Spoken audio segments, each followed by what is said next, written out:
আসসালামু আলাইকুম বন্ধুরা, আপনারা সবাই কেমন আছেন? এই জেলখানা থেকে বাইর হয়েছি এখন। এক হিসাবে জেলখানায় সবার জীবনে মানুষের জন্য জেলখানায় ভাই এখন নাস্তার লাই ফাটাইছে কোম্পানি থেকে, যাইতেছি কোম্পানি থেকে নাস্তার জন্য দোকানে। কি মাত্র গরম এখানে ভাই, প্রচুর গরম।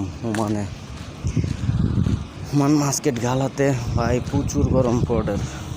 কি বলবো আপনাদের, এই গরমের কোম্পানি ফাটাইছে নাস্তার লাই কোম্পানির লোকের জন্য।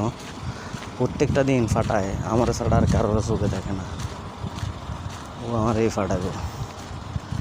বিশ্বস্ত হয়ে গেছি না এখন, ও বিশ্বাস করে আমার দরকার, তো এই জন্য এখন কি করবো আর, নাস্তার জন্য যাইতে হয়, এখান থেকে পাই।